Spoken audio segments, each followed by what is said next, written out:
world system that we can memorize upward direction, all the world systems and all the living beings in there, upwards. And also from the place where we dwell at right now, downwards, whatever the world systems we can memorize, and whoever the living beings living within, and the direction in between, the horizontal direction. There, whatever the world systems there are, and whoever lives in there, whoever live in there, all living beings, may all of them be healthy, physically healthy, and may they be deprived of, may they be deprived of all the external difficulties, and also may they be deprived of all the mental ailments. So thinking that way, this is nothing new, devotees. This is the Buddha's advice. Buddhang adhocha tiriyancha asambhava averam sapatta. So thinking in that way, let's close our eyes for only about 4 to 5 minutes and just memorize this way. From the place where I live now to the upward direction, all the world systems and all the living beings living therein, and also the downward direction, all the world systems and all the living beings living therein, and in the direction in between, horizontally, all the world systems and all the living beings living therein, may all be free from physical ailments. May all be free from all the external disturbances. May all of them be free from mental ailments.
Be much better still.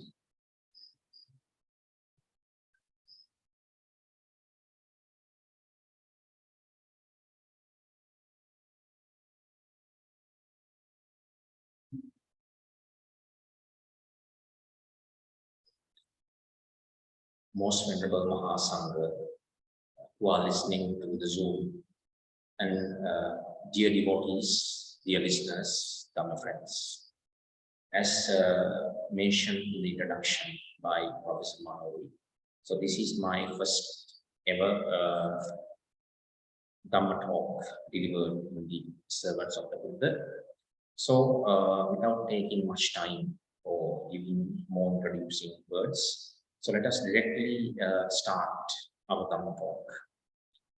For today's Dhamma talk, as mentioned before, I have selected a very practical topic which has a relevance to the modern society. To put them in a nutshell, it is the Buddhist analysis of Ajiva in modern society. We know that when we hear the word Ajiva, it is about one's livelihood.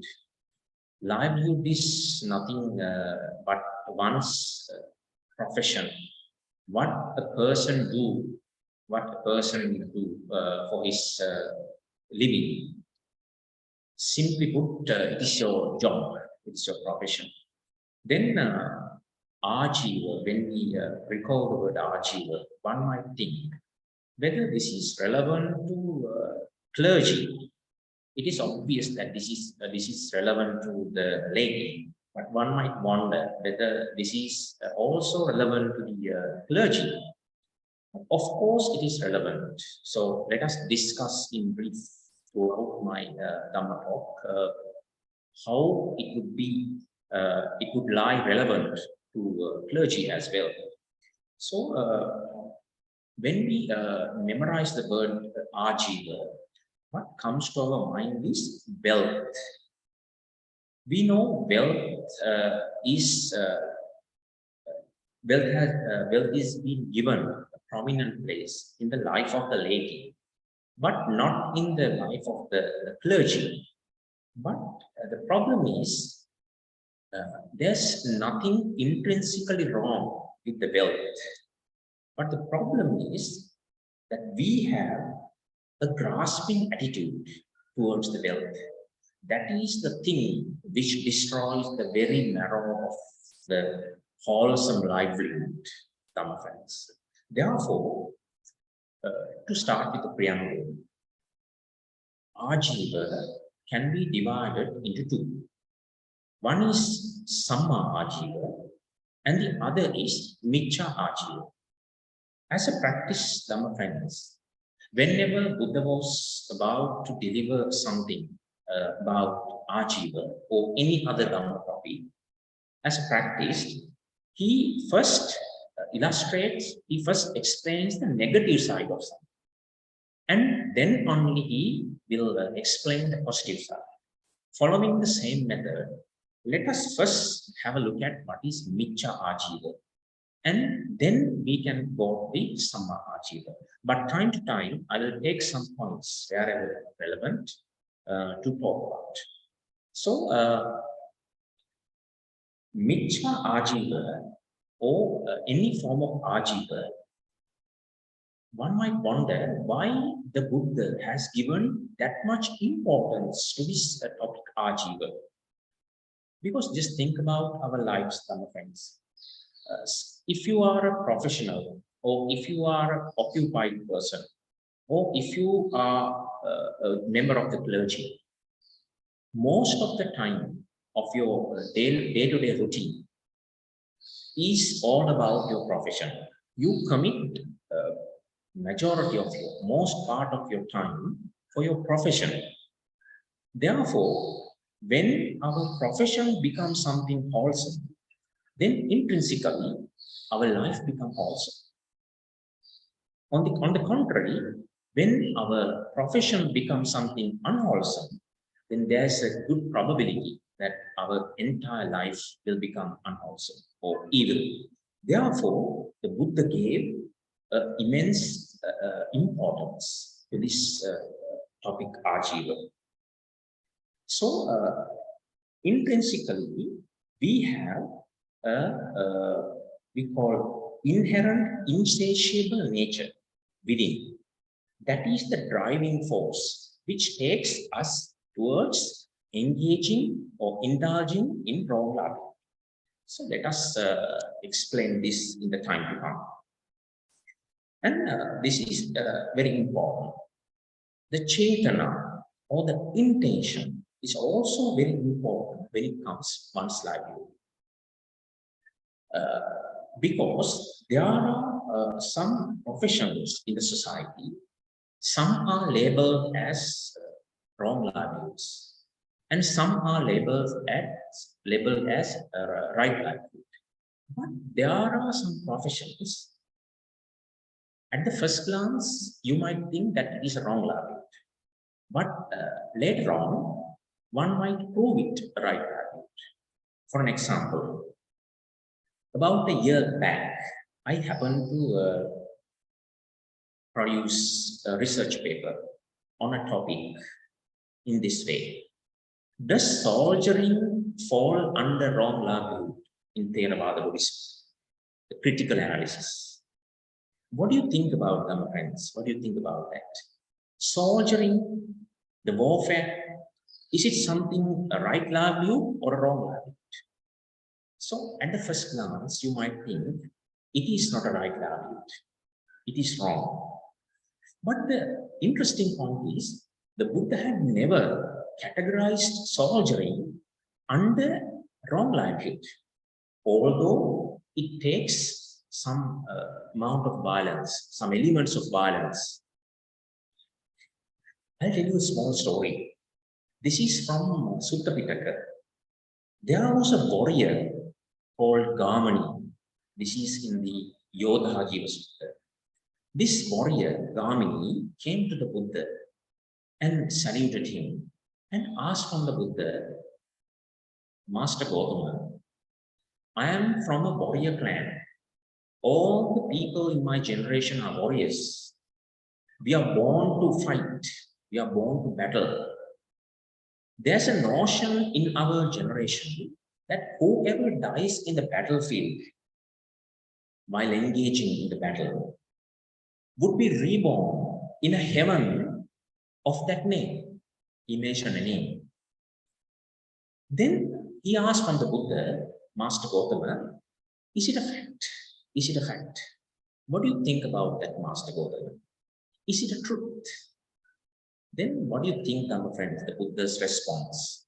The Buddha said, Gamani, don't ask that question from me. But for the second time, Gamani asked the same question, raised the same question. The Buddha's response was the same. For the third consecutive time, he raised the same question. The Buddha said, don't ask that question from me. But despite Buddha's warnings, he happened to ask the same question for the fourth time. But at this juncture, friends, the Buddha raised his voice and he said, Gamani, I have told you 3 times not to ask that question from me, but still you are so keen to know the answer. Therefore, let me tell you the answer. Then the Buddha said, Gamani, although there's a notion in your generation that people who ever die in the battlefield would be reborn in a heaven, I'm telling you, the people who ever die in the battlefield would be reborn not in that kind of heaven, but in a hell of the same name, Buddha said. But hearing this, friends, what do you think? Then definitely it is a profession which involves some kind of violence, some kind of evilness. But, Dhamma friends, what is the reason behind Buddha not categorizing soldiering under wrong livelihood? Here, we know that there are 2 kinds of warfare. We call offensive warfare and defensive warfare. I'm talking about the Chetana still, right? So, in offensive warfare, what happens is a group of soldiers, the armed forces, would go to another country in order to invade that. The Chetana is invading and widening their empire. But in defensive warfare, a group of soldiers would not go anywhere, but they will be restricted to their territory. But they will protect their own country from whoever would be attacking outside. Just merely to protect the safeguard their innocent citizens. That is a profession. Both are the 2 sides of the same profession, but the Chetana is different, intention is different. Therefore, Dhamma friends, Buddha never condoned warfare. Buddha neither condoned warfare nor he rejected the profession of soldier, because Buddha knew for a country to survive, a ruler to run the country without any problems, there should be a profession called soldiering, armed forces. But your intention is should be there. But although the intention is good, Dhamma friends, even the defensive warfare involves violence. That is why the Buddha asked Gamini not to ask that question, because the answer will be something bitter. Now you can understand, Dhamma friends, how complicated, how deep this subject of Ajiva, the livelihood, is. Then you might think, why a person cannot avoid wrong livelihood? Dhamma friends, the Buddha mentions in the Sutta Pitaka, the wrong livelihood operates in the world in a vicious circle. How come? It says, the craving-stricken person who is very fond of pleasures, we call pleasurable things, what would he do? Owing to his excessive craving, he will do something not relevant. He will do some irrelevant things in the society, and he will do some harmful things in the society, and he will get into suffering. Once he's in suffering, then he will have to search for some avenues to get out of suffering. At this juncture, friends, he will have to steep so low as to engage in wrong livelihood. This circle circles around the world as a vicious circle.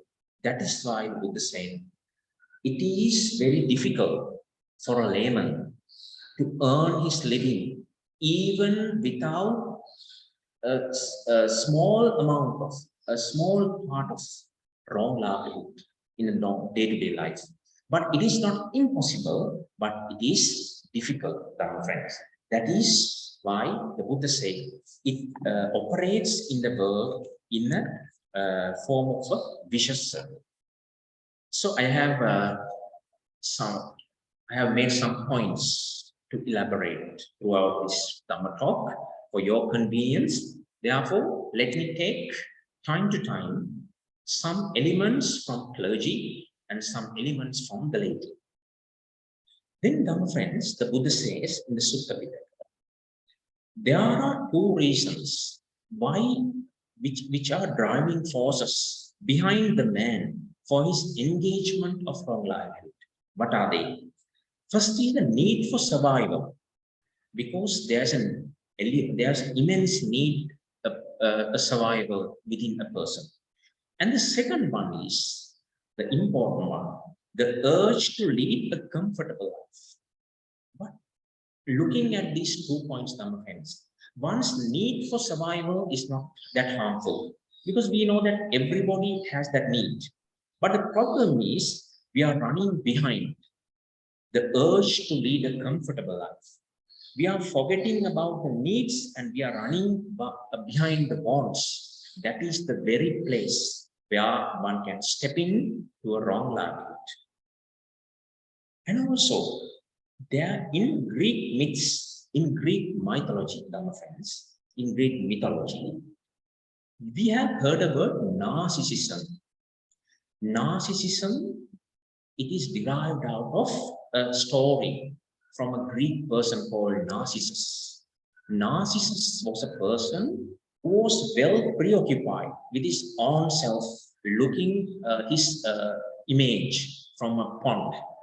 He thought, I'm very beautiful and I'm very powerful. Then there's nobody like me in the world. So he was preoccupying with oneself.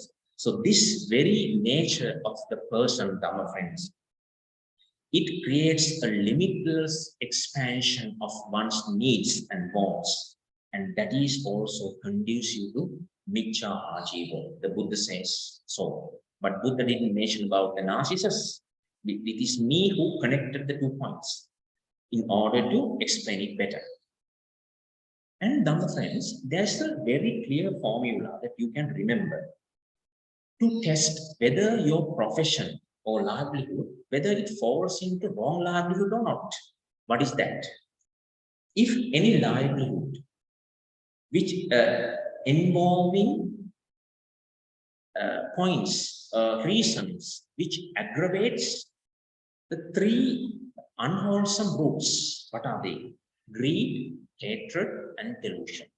If a profession is a point to aggravate the greed, hatred, and delusion, no doubt it is a wrong livelihood. You can remember that word.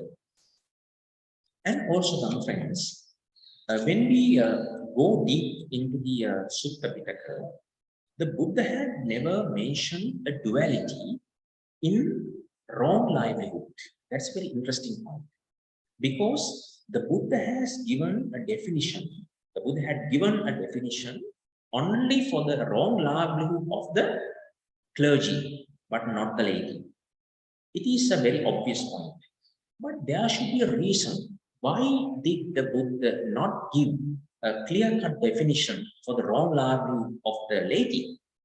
Because, now friends, the wrong livelihood or Miccha Ajiva of the laity is a very complicated subject.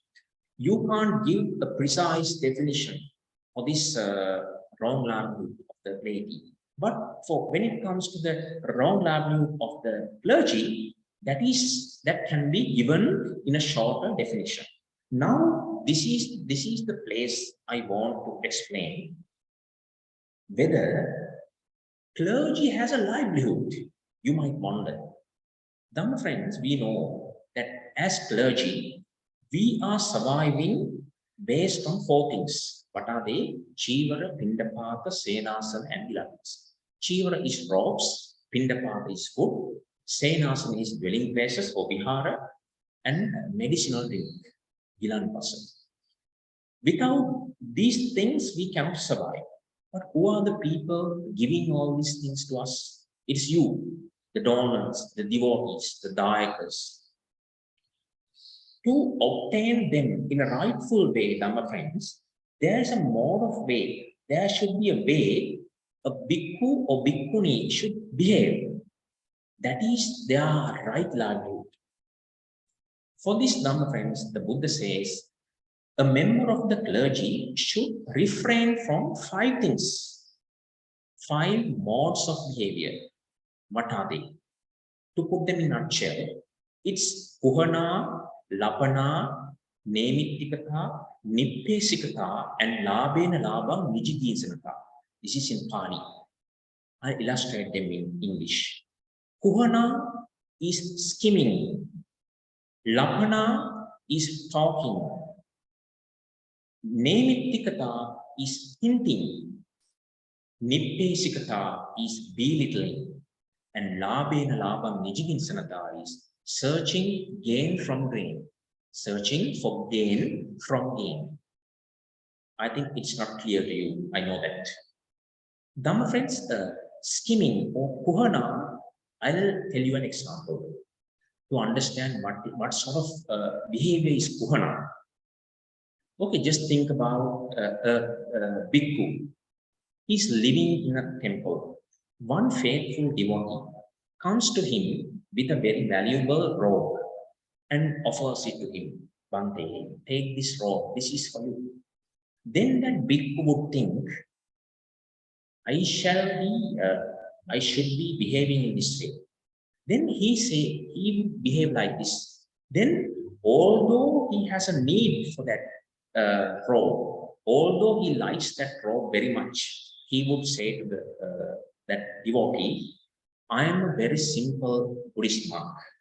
I don't want these valuable robes because the Buddha has instructed us to just to go by the very fundamental robes we call Pasupurachira. Therefore, I don't need those valuable things. You can give it to anybody. Then, hearing this, some friends, this devotee would think this bhikkhu is a very simple one. He's a very noble one. He must have attained some supernormal attainments. Then, being delighted devotee would bring truckloads of noble, valuable robes to this monk.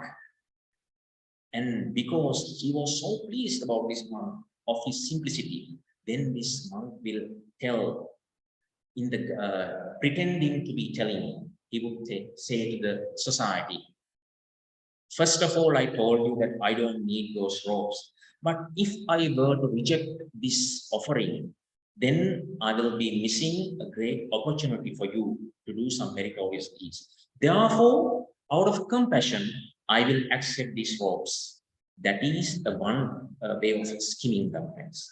That is skimming. Then what is lapana, the talking? A bhikkhu would use some beautiful, we call honey dripping words to tell something illustrative. And by doing so, he will gain some requisites. So that is lapana.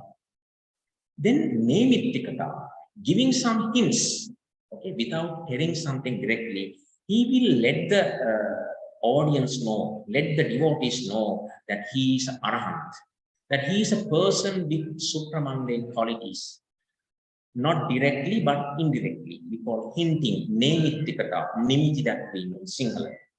Then nippesikata, that is belittling. Belittling is this, Dhamma friends. A bhikkhu sees a devotee taking some offerings to another bhikkhu. Then he will call that devotee and say, don't give that offering to that monk. He's not a good person. I am the good person. I am the noble bhikkhu. You can offer it to me. So in that way, he's belittling that person's qualities. He's perishing his noble qualities merely because he wants to take that requisites. This is belittling. And the last point is, some friends, labena labam nijikina satta. The bhikkhu would take the offerings he has received from this home, this house, and he will take the same to another house under the impression that he will, if he give that offering to that lady, he will, in return, he will give them, they will give much more requisites to this monk. So that is these are the 5 modes of wrong livelihood. The Buddha admonished the Sangha not to indulge in. So if a bhikkhu is not indulging in these 5 ways of wrong livelihood, my friends, the Buddha says this is the right livelihood of the clergy. But this is fair to all bhikkhunis and bhikkhus. Although we don't have bhikkhunis at the moment, but this is fair to all the Dasasilmata and all the members of the clergy. But I just want to tell you, my friends, the Buddha had given a sharp definition likewise to the clergy, but not the laity. But although we happen to see certain elements of wrong livelihood mentioned by the Buddha, for instance, in the Vanijja Sutta, there are 5 types of traits that Buddha said, Upasakena Akaraniya, the Upasakas should not indulge in. And there are some elements of wrong livelihood mentioned in the Vasala Sutta. And there are some other Singalavada Sutta and Vyagapajja Sutta. There are some elements scattered in the Pali Canon, but not in a form of a sharp definition. But when it comes to the right livelihood, my friend, the Samma Ajiva, the Buddha points out a clear-cut definition between a duality between the two. We call mundane Samma Ajiva and supramundane Samma Ajiva. What is mundane Samma Ajiva? It is characterized by 3 things. What are they? Anaryo, Punya Bhagyo, Upadivepa. Anaryo means not noble. Punya Bhagyo means it takes the part of the merits, not the kusala, but the punya. And the Upadivepakko, their results are with the 5 pleasurable things. Upadi means the 5 pleasurable things. Vepak is a vipak, or the results. And on the contrary, there are 4 characteristics of the noble or the wholesome supramundane Samma Ajiva. What are they? Aryo Anasavo Lokuttaro Maggango. Aryo is noble, Anasavo is devoid of fetters, Lokuttara, who is beyond the world, Supramande, and the Magango is the fact of the path.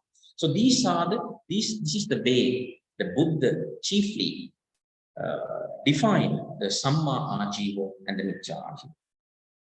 At this juncture, friends, depending on the time that we have, I would like to focus your attention about the number of livelihoods that had existed in the ancient past in the world.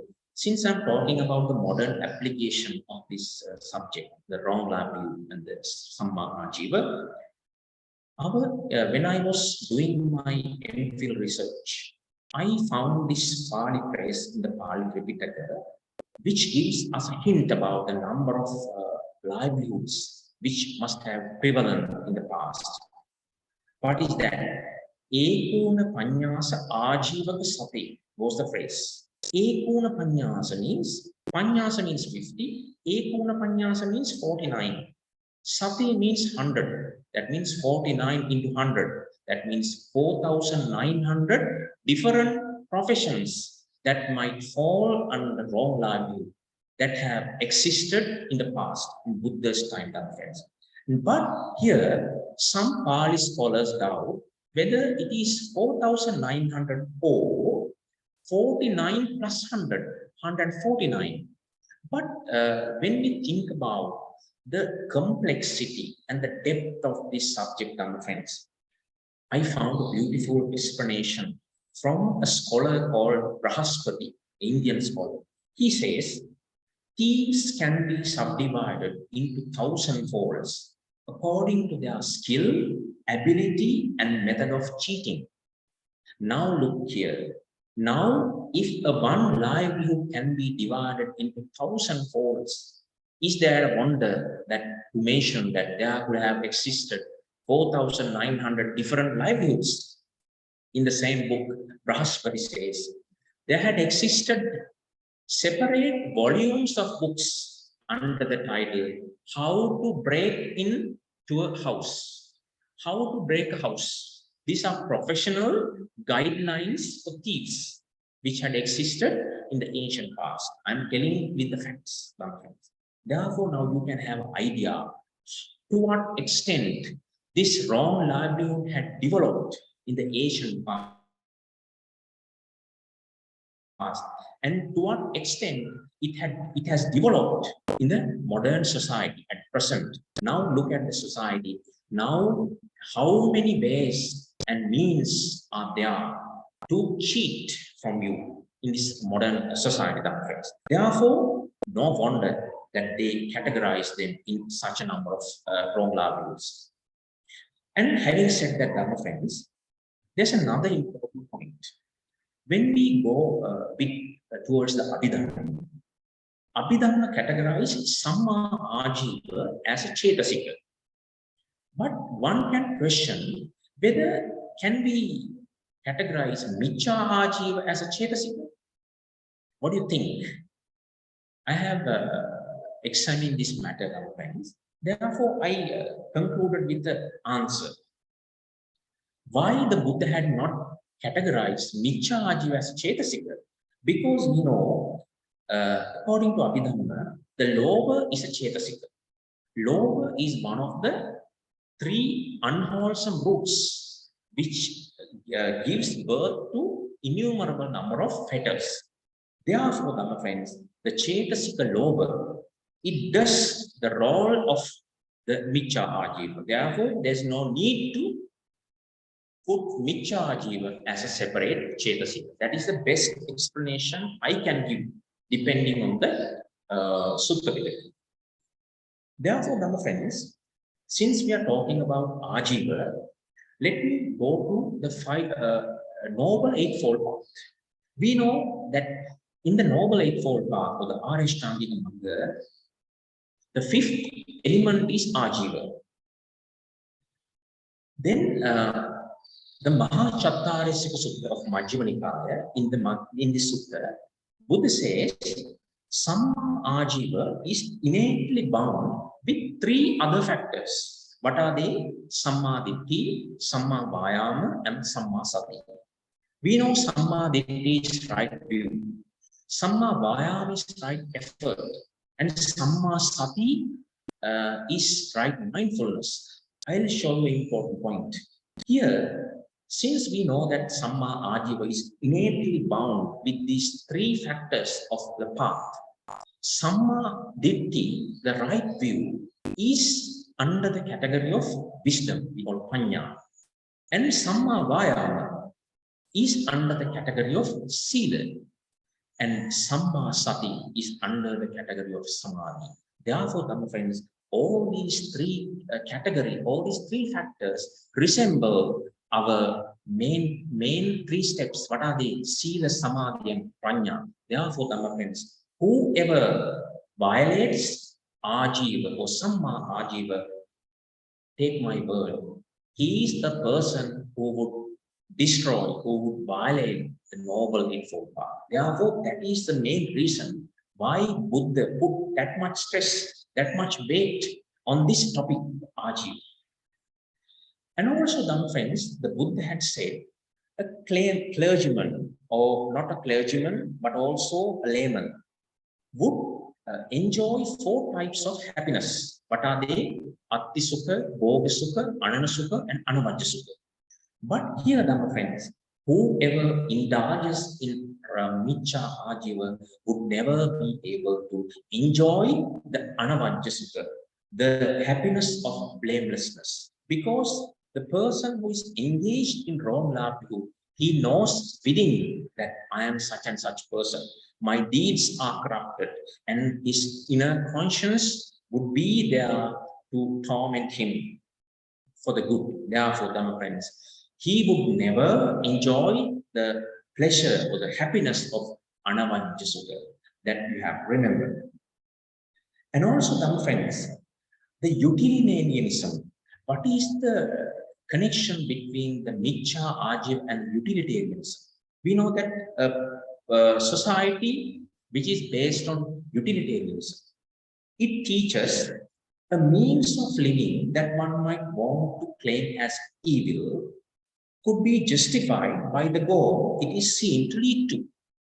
Because what that means, in simple terms, whatever the means of living that you are making use of to earn your living, be them good or evil, could be justified after looking at the result.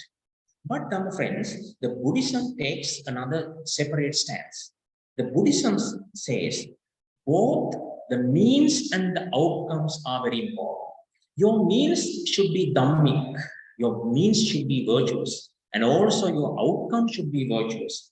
Not you can have evil means and a good outcome, no. No, you can have a good evil result and a good means, no. All the means and the outcome should be wholesome and should be virtuous, because the Buddha put much stress on the legitimacy of one's wealth and the purity of the mode of acquisition. These 2 points are very important, friends, when it comes to the Buddhism. And when we analyze all the occupations that we see in this today's society, can be categorized into 2. According to all the professions can be categorized into 2. In Pali terms, what are they? Kamma and Sippa. Kamma are occupations, Sippa are the crafts. For an instance, engineering, a person who is engaged in engineering is an engineer. It's a profession. A person who is a carpenter, who is engaged in carpentry, he is a craftsman. It's a craft. But Dhamma friends, remember, both those occupations and crafts are vulnerable to wrong livelihood. Whoever engage in all 2 types of occupations or professions are still vulnerable to wrong livelihood. That is the Buddhist teaching. And Dhamma friends, to kill the monotony, I would like to take an example from the modern world. Okay, I have brought this book to show you. Can you see this book? I hope you can see. This is the international word of mouth bestseller. we call The Confessions of an Economic Hitman. I think some of you must have read it, written by John Perkins. This is a shocking inside story of how America really took over the world. This is in public use, anybody can read. So therefore, I will quote something from this book in the time to come with a short time, my friends. And this book reveals some shocking wrong livelihoods which are prevailing in this world at the moment, right now. And you can think about our country, whether we are under this threat or not. It is for you. But here I want to point out the fact that the much coveted large-scale technology, when we invite large-scale technology to a country, therefore the Buddhism says us, the Theravada says us, you are much more vulnerable to engage in wrong livelihood. That's a fact. And also, Dhamma friends, the modernization and the new technology, they do usher in the large-scale unethical businesses to the world, to the countries. I'll repeat, the modernization and the new technology. But this is not something pessimistic, Dhamma friends. I'm not telling that we should not embrace the technology and make use of them, no. But here, look at the adjectives, large-scale technology and unethical technology. And what do they do to us, our society? When we use them, they will end up bringing opulence to a handful of people and pennilessness to the many. That is the end result of using this large-scale technology. I'm not telling that technology is not good. Technology is good, but when it comes large-scale things, it has these harmful things. This book says, Dhamma friends, about some shocking inside stories how the modern world is suffering from wrong habits. But there's another book. If you have read E.M. Schumacher's The Small is Beautiful, it's a beautiful book, as the title says, Small is Beautiful. When he lived in Burma for some years, with his own experience, he writes in book, Dhamma friends, there are three main characteristics of right livelihood. What are they? First thing is small scale technology. This is a key requirement for right livelihood. Small scale technology. Remember the word. And non-violent technology. The technology should be non-violent. And technology should have a human face. That means it should have empathy. It's not heartless, cold-blooded, no. It has to be with a human face. If you have small-scale technology to a country, if you have non-violent technology to a country, and if you have technology with a human face, friends, then intrinsically, there is a good chance of flourishing with right livelihoods throughout that country, says E.M. Schumacher. And there's a beautiful concept in that book, Dhamma friends. He says, now we are about to confront with the homecoming. Do you know what is the meaning of homecoming? When I say the word homecoming, what you might think that this is somewhat relevant to the wedding. No. Just imagine there's a person, a teenager in a house. He's a person with new friends. Then he will tell, being bored in the house, he will tell his parents, mother and father, I want to go to the town. I want to go to mix up with the modern people. Saying that, he would leave the home behind, everything behind, and he will go to the town. And he will keep away from ethics. He will keep away from religion. He will refrain from engaging in traditional things, and he will always seek for modern things in the town. And one fine day, friends, he will be disappointed with all the new technology and with all the new modern trends and all the destruction that they are doing to the environment and all the deterioration of the man's innate qualities. And one fine day, my friends, he will come back to home.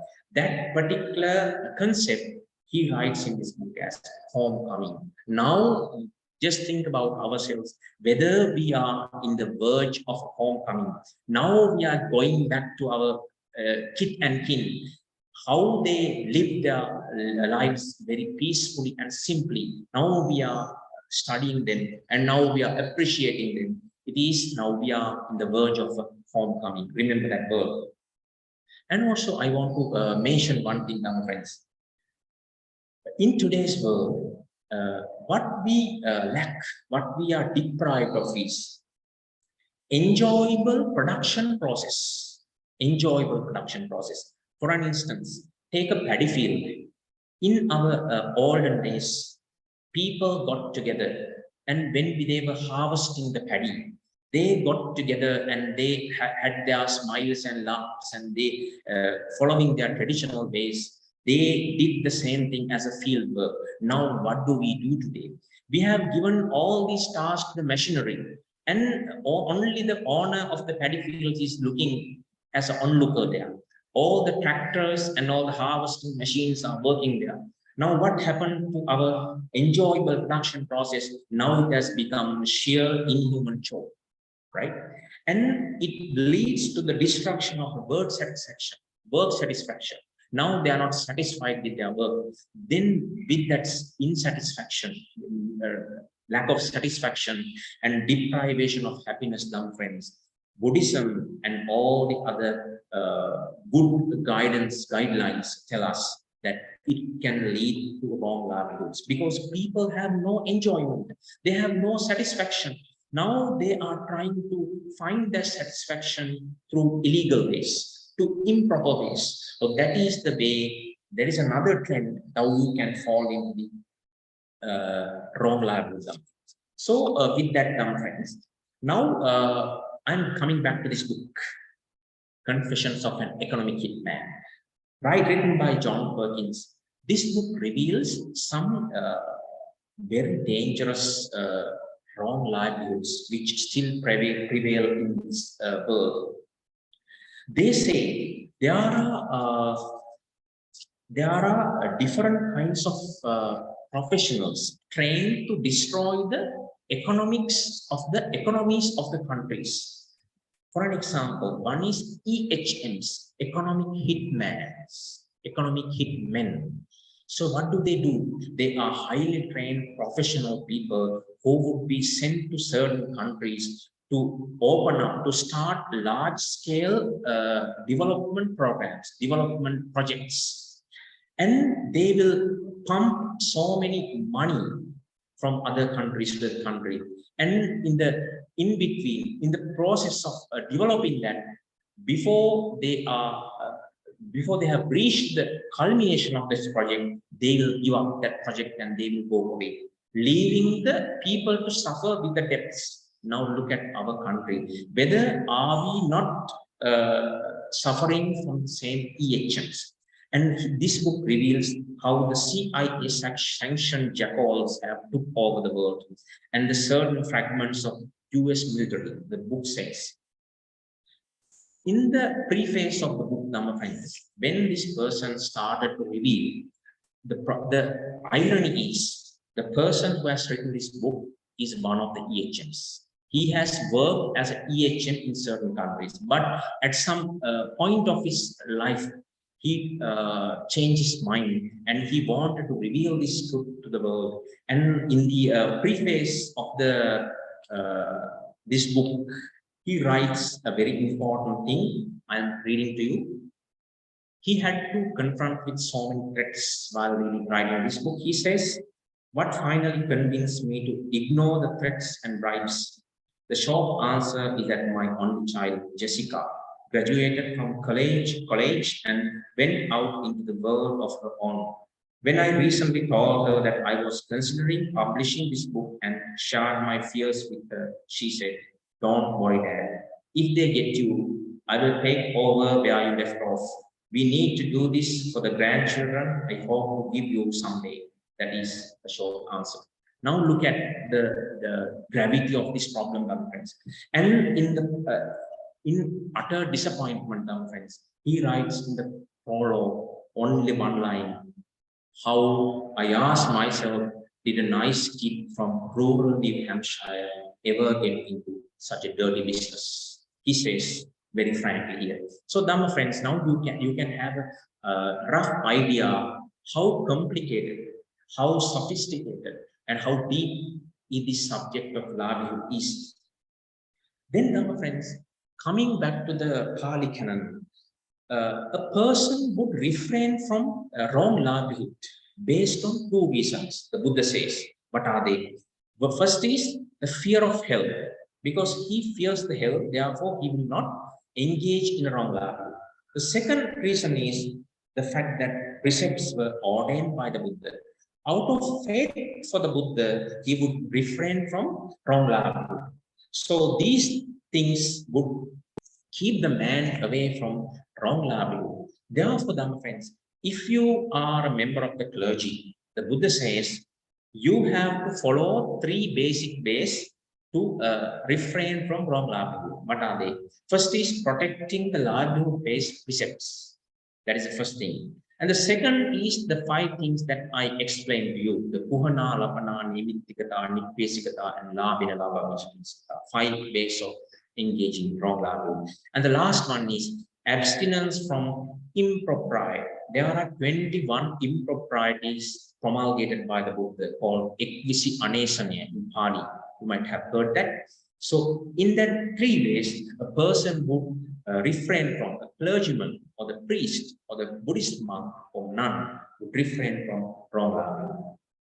And then friends, when I concluded my thesis for my MPhil, the very interesting fact is I wanted to formulate a particular definition which can be used as a touchstone to see whether one's profession would fall into wrong livelihood or not. So my main intention was that.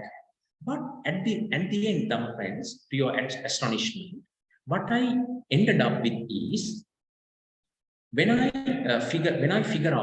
categorized all the ways and means one can get into the wrong livelihood, they could be finally categorized under the 5 precepts. Simply put, I'll tell you a way to assess whether your livelihood, your profession would fall into Miccha Ajiva or not. You can assess this by yourself. Now just think, Dhamma friend, this is the way. Now just think about your profession, whether it violates any of the 5 precepts, whether it takes life, whether it harms beings, whether it takes stealing, whether you take what does not belong to you, and whether it engages in sexual misconduct, or whether it is engaged in false speech or any verbal misconduct, and whether it is involved in intoxicated fermented substances. So whether if your profession does not fall under any of the violations of the 5 precepts, remember, my friends, then you have the luxury to say, then you are a person devoid from wrong. So this is the definition I concluded with my research, and the definition which gave me by an intensive study through the Pali Canon Conference. Therefore, and also there was a trend in the past. There were certain people whose normal profession was wrong livelihood. But when they wanted to do a meritorious deeds, they were reluctant to use the wrongly earned money, the maliciously earned money for these meritorious deeds. Then what did they do?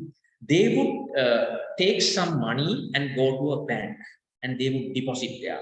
And from the interest he earned there, that is a wholesome way of earning money. Then he will take that money and go somewhere and organize some meritorious deeds. That is, then we can just imagine, even the people who were engaged in wrong livelihood, when they were about to do a meritorious deed, some friends, then they were reluctant to use that wrongly earned money. So there was a trend in the past, but I'm not sure whether the same trend exists or flourishing in the modern society. When we turn back to Mahayana, friends, there are two important themes, two teachings in the Mahayana based on right livelihood. What are they? Ahimsa and vegetarianism. Ahimsa is non-violence. It is a main cornerstone of right livelihood, and also the vegetarianism. They talk so high of vegetarianism. If you are a vegetarian, there is a high probability that your profession might be a good profession, but not 100% true. But a person who are engaged in vegetarianism, the Mahayanists think that they are people with the quality of ahimsa. If you are a person with the quality of ahimsa, the intrinsic quality, then there's a high probability that you will never stoop so low as to engage in a wrong life. So these are the things that I wanted to explain in my brief talk. I hope I took much time, but although I have some more points to elaborate, but I'm not sure whether I have time or not. So therefore, can I have some time? 5 minutes, okay. Within 5 minutes, I'll finish this up. Okay. Then, Dharma friends, I want to tell you another thing. When I analyze everything, when we analyze all the forms of types of categories of wrong livelihoods in a society, we can divide them into three main levels. What are they? The first category is the normal and expected level. Second category is regrettable but understandable level. And the third category is worst level. Now I'll tell you an example. I had an example in one of my books about the teachers of Nigeria. In Nigeria, it's an African country. Teachers are the people who are drawing very low salaries. Owing to these low wages, they were running after some additional income generation methods. The book said some teachers were doing some tuition for money after school. So that is not a very big issue. Normally we know that they are engaging tuition, but through doing that, they miss some important time that they have to deal with school children. Therefore, that is also sort of wrong livelihood, but it is normal and expected level. But there were some teachers who were moonlighting. Do you know what is moonlighting? We know that the sun gives light to the entire world, but when we talk about moonlighting, it means a teacher would not teach all the things in the school. He will reserve something, and he will ask children to come to their private tuition classes. Then only he will sharing all these tunes and everything. The sun gives the most part, and the moon can give only some small amount of light. That is called moonlighting. So this is a regrettable but understandable level. But Dhamma friends, the book said there were some Nigerian teachers who were indulged in prostitution just to earn some additional income method. That is the worst level of their indulging in wrong income, friends. So in this way, Dhamma friends, there are very complicated strata in the world, in the society, that we can divide these wrong liability into numerous ways. Therefore, Dhamma friends, with that, I will end my discussion just giving the final definition for the Ajiva for your knowledge. Okay, remember these words. This is the product of one of the products, outcomes of my research. They say any one or more intrinsically evil bodily actions, verbal actions, or a combination of them, when chosen as a means of living for an individual, is called a wrong livelihood. These intrinsically evil bodily actions or verbal actions might include breaching of any of the 5 precepts, an insatiable craving for the pariyesana tanha, or anger in a form of violence, and lastly, the delusion. So with that, friends, I would like to conclude my Dhamma talk. Now it's time to, if anybody has any question or inquiries, you can come up with that.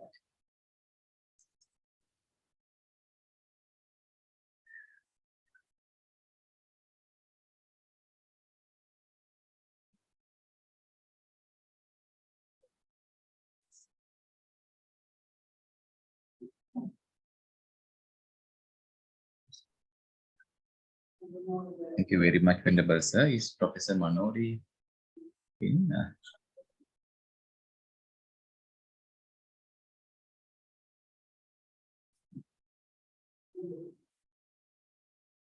Thank you very much, Marc.